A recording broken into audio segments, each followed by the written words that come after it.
Welcome to episode 68 of the Creative Train podcast. Who supports your art? You know what I mean?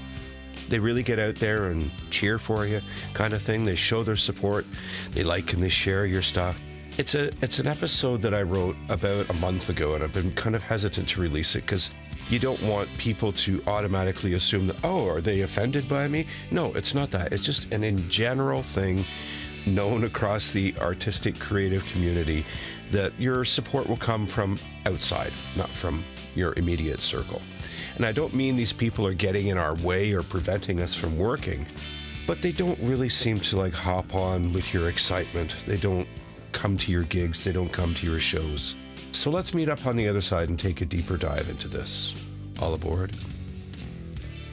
I have the good fortune of having a few really good friends and family members who will regularly share, and comment on my social media posts or YouTube posts about what I'm working on, not what I took a picture of that I had for supper, not that kind of stuff. And for all of that engagement, I offer many heartfelt thanks. But the thing is, they're mostly all artists and creatives as well. And I think they understand the importance of doing these things because they need those things done for them as well. I've said it many, many times, for creatives and artists, those likes and such are it's like social media currency.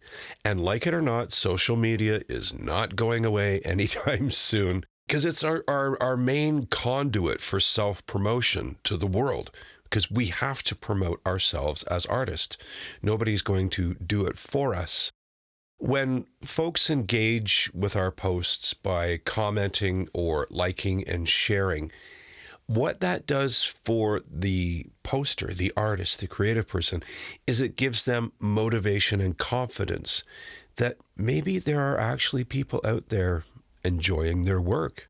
And if enough of those social media engagements happen, the online life as an artist can be potentially profitable. That'd be cool.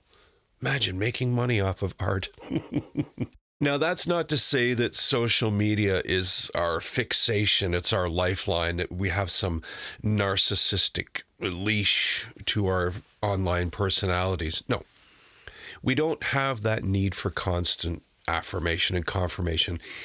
It's just become the reality of self-promotion these days. For me, I often post things on my YouTube or podcast that I don't share on social media at all, outside of the initial post, because I want to see if the video or the song or the podcast, whatever, will find its way around organically, which means without advertising, without buying sponsored links.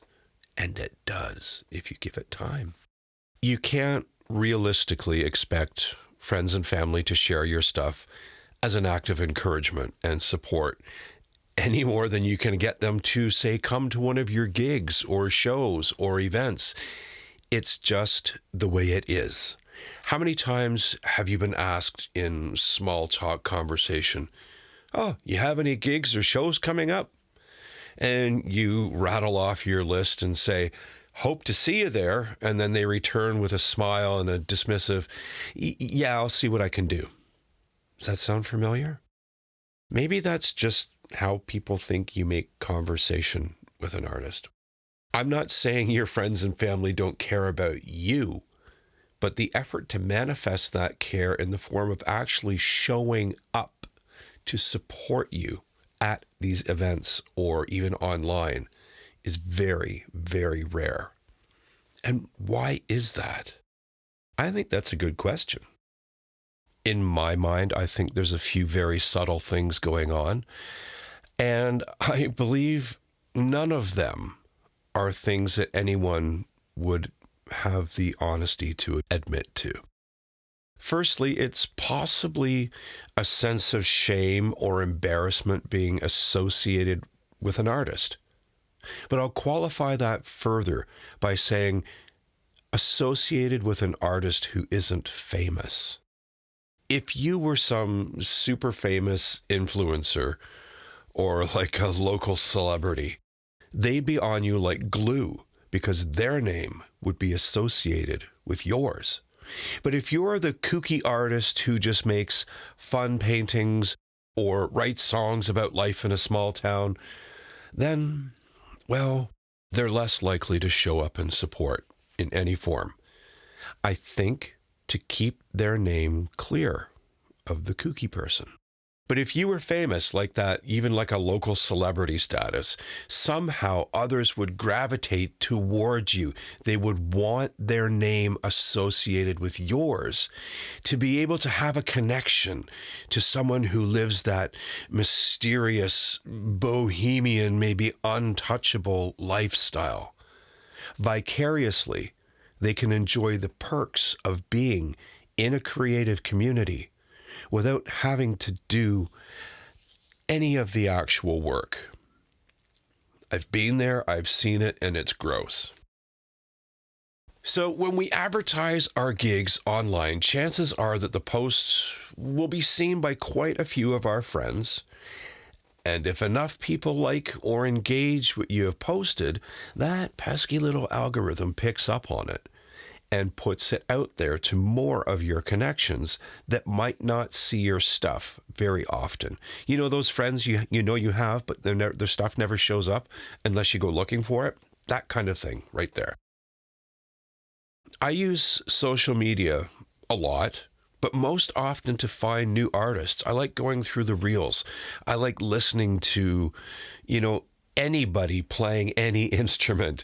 I get to hear new music, and in turn, I like, share, and subscribe to those folks. And that means a lot to those folks that you see who've got the cojones, so to speak, to put their stuff out there. It takes some courage.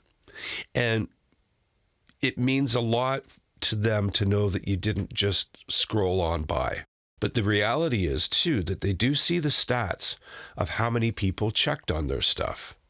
That they had, so many links or impressions, and what that retention rate was. In other words, if you watched maybe 5 seconds of somebody playing a song and then kept scrolling, the algorithms will interpret that as that the link is not worth putting out there to more potential audience, viewers, listeners, whatever, and it gets dropped altogether.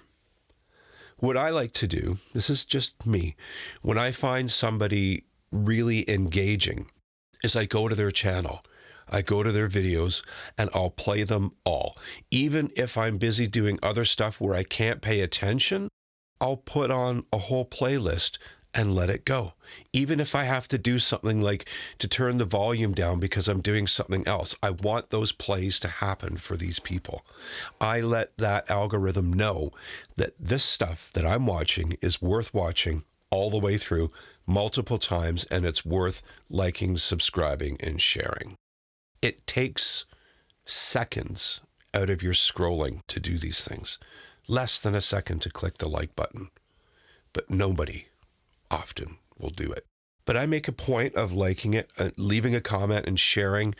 I know how good it feels when I receive that type of engagement, so I make every effort to do that same thing for my fellow creatives. Online file sharing made the sales of music almost impossible unless at a live event. And it's true, a lot of great music was discovered by a lot of folks finding new bands online and then going to see them live and buying their merch. But that's not really enough to survive on as a band. Case in point, a bunch of years ago, I played a solo guitar gig at a lovely restaurant. Classical, jazzy background music. I didn't sing, it was just music. I had my latest CD for sale on the table beside where I was set up, and I sold a few through the night. It was wonderful to not only be able to perform and entertain folks and to see people responding to what I was playing, but to have them want to engage with me between sets and to take a little bit of that experience home with them that night in the form of my CD. My album, my record, whatever you want to call it. It was a CD.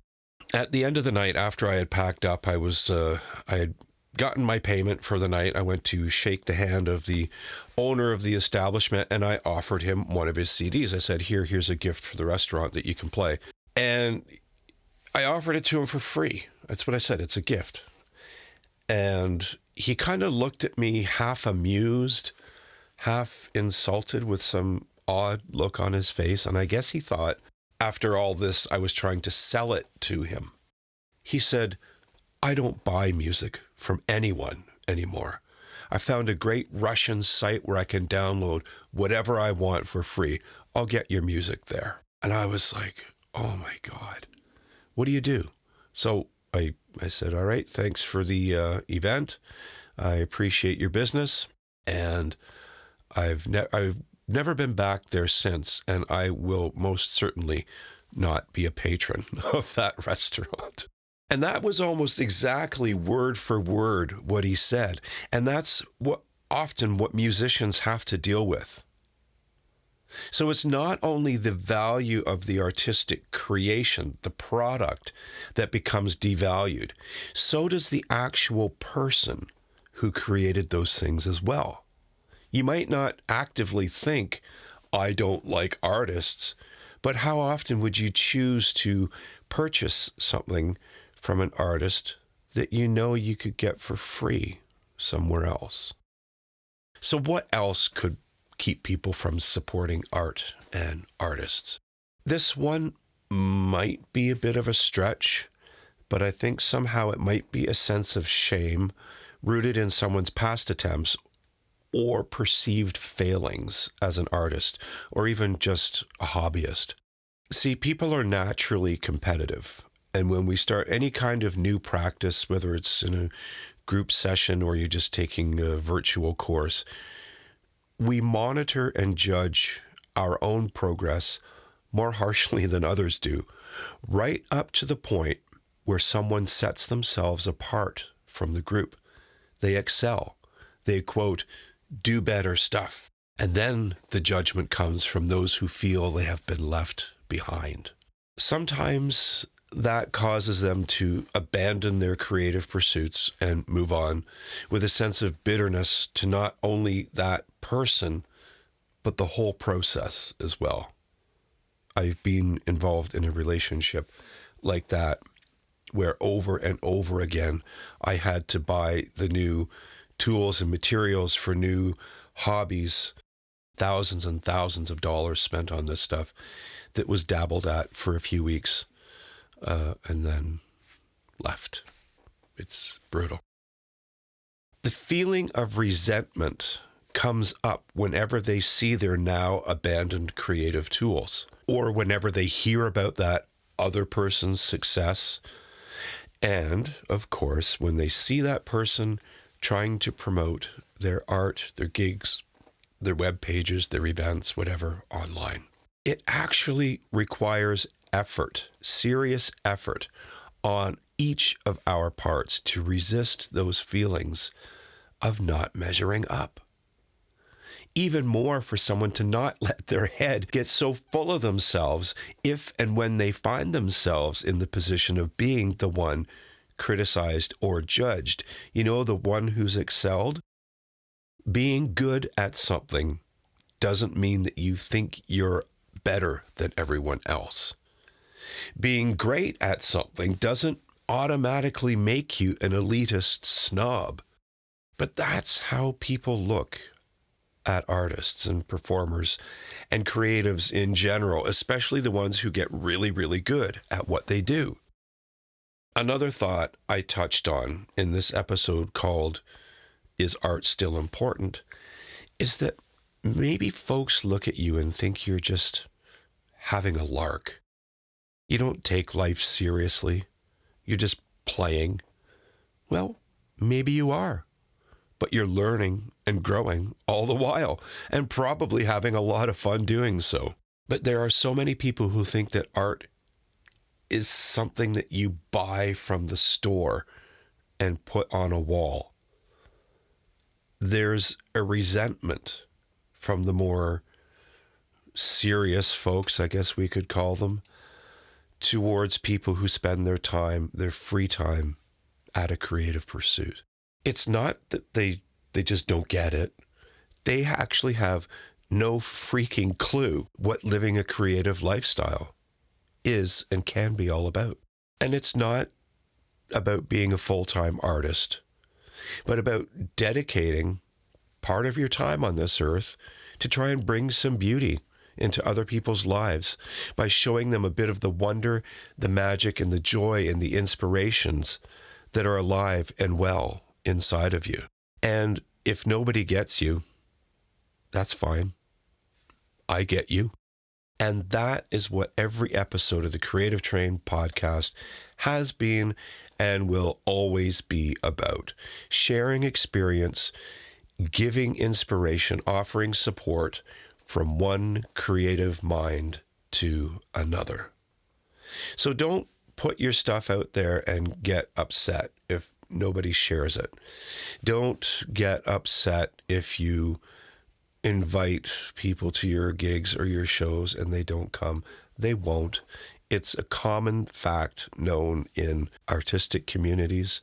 You let your stuff grow organically and you grow the most sincere, attentive, and loyal audience that way. So to try and put a lovely bow on what could otherwise be a very prickly topic, just go about your business. Make things. Doodle, sketch, mumble, make up dance moves, sing silly songs.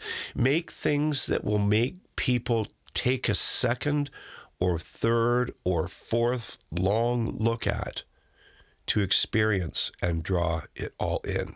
Make people wonder. Make them think. Make them curious. But above all, make art.